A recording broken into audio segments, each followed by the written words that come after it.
Do you feel like over the last couple of games you're shooting it from three a little bit better? Yeah, I think we are. I think our numbers prove that out a little bit. Not great, but enough where you feel like, again, I think we're taking the shots we want to take, and so we got to continue to make them. But overall, I think we're in a pretty good spot. Is that giving you at least an improvement enough to make you feel good about, like, okay, it's giving us a chance where we don't have to rely on one thing to go right now? Yeah, I think the way we've played basically all year, I think there's probably haven't been too many games that, off the top of my head, I'm sure I'm wrong on this one, but I don't know there's been too many games where we left and felt like we didn't have a chance to win the game. So that's a good sign. But yeah, I mean, for our team, especially the way we're constructed, the ability to space the floor becomes even more critical, and that part of that comes from being able to make the three, to make defenses honor that a little bit better. So, like I said, I think the biggest thing is shot selection is where it starts, and I haven't really had many issues with that. At Oklahoma State, it seemed like also getting Morgan involved was really big, and going forward, when you have that ability, that opens up the three, they're a step two back maybe. No, Mo was really good. That might have been, again, we're focused on what just happened, but it had to be one of her better games in a lot of ways. I mean, not just the points. She defended well. She played 26 minutes. All the things that we're going to need on a given night from her, because,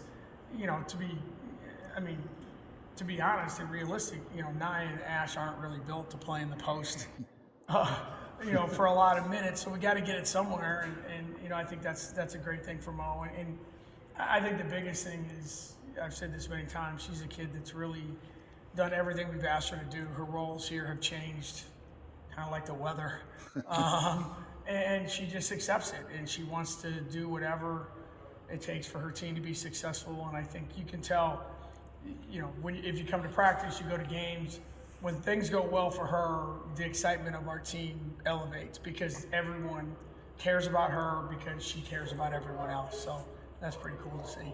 The one times you've had talks with players that have kind of sparked nights like that, is there anything kind of like that happened with Morgan leading up to the game? No, I talked to her about it a little bit, and just, we've been really pushing hard, trying to get some things done in the post, and we haven't had a lot of success, and that's, I told her, I said, you just got to do what you're supposed to do, and it's my fault that it's not going the way it should be going. We've got to coach better.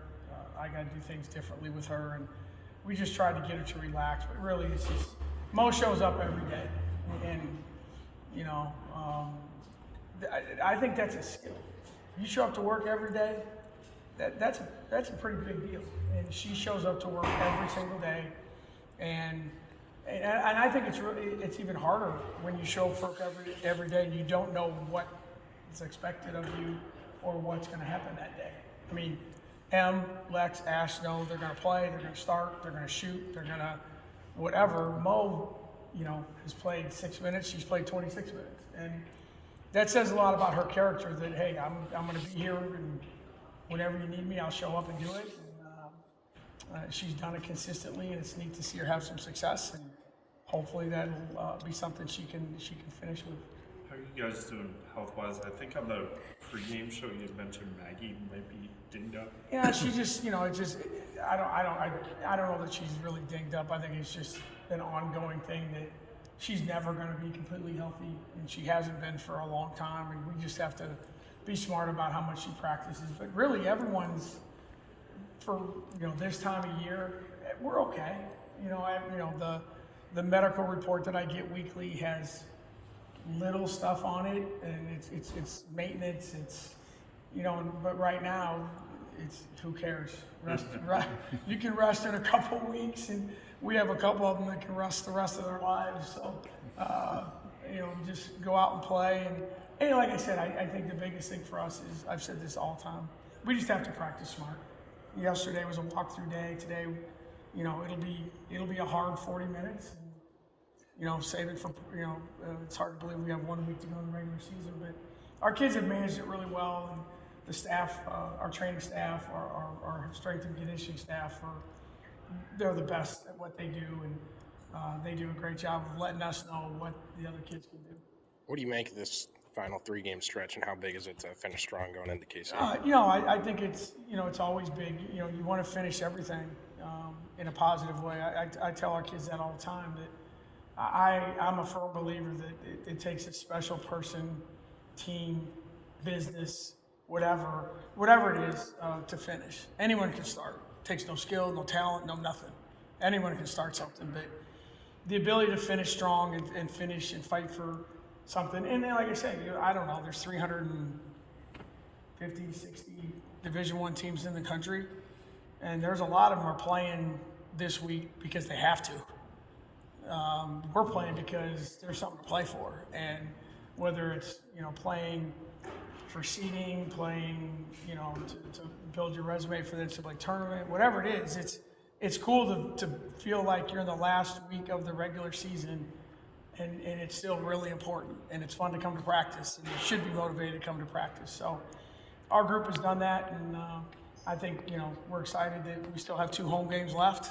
That'll be fun for our kids, and hopefully tomorrow will be. I say this all the time. There's never a better day in Ames than maybe September fall football might be a better day, but because I get to go to the game and tailgate. But then game days like tomorrow. 2 games. 2 games at Hilton, and people can enjoy everything about Hilton. There's not many opportunities left to watch some of the guys that have done so well, Soon and Jared and all those guys, and our team too. So we don't get many of those at Hilton on a Saturday. The weather will be good, so looking forward to tomorrow. Is momentum a real thing that you can? You talked about things to play for, but leading up to the Big 12 tournament. That's a great question. I've really never figured it out. I don't think it's momentum's not the next day starting pitcher kind of thing. Yeah. But I do think there is something to be said for it. I don't know if it's as big as I used to think it was. I think it's you can play well and lose a game and still feel like you're making progress. Now, obviously, health becomes the number one thing, and number 2 is, are you, is your team in a mindset that they still want to keep playing?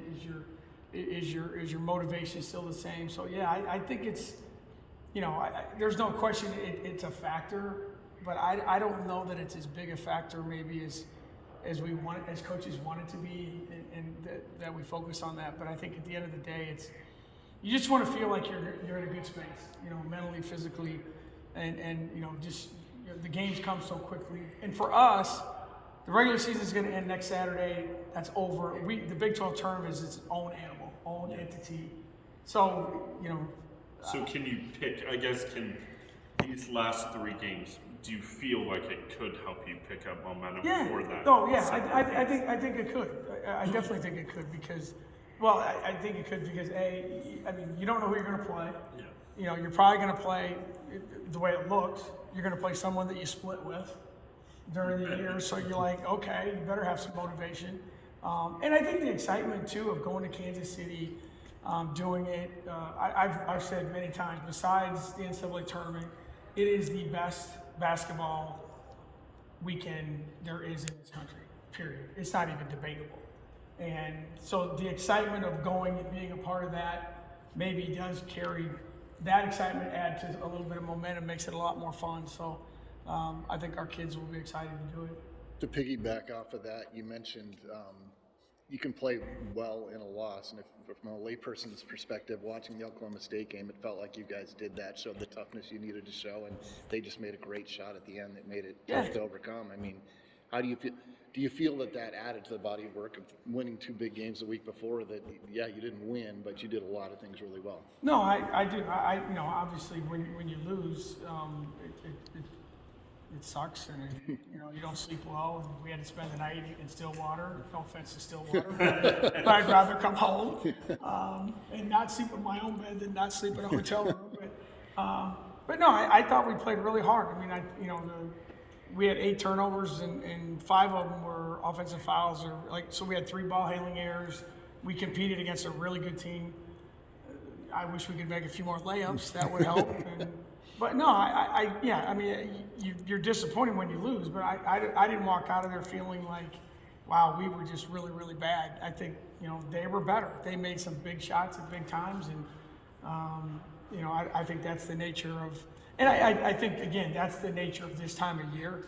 And the message I told our kids was, after the game, I'm like, hey, I was proud of your effort. It's just like, at some point, the season's going to end, and you don't want it to end on, gosh, we missed too many layups, or we forgot a scouting report defensive assignment, or whatever. Let's just, play as hard as we played tonight, just be a little more efficient. And when we do lose and the season ends in Kansas City or wherever, it's because the other team was better. And, they were better by 1 or 2 plays, and they deserved to win. So, but overall, I was proud of our team's effort.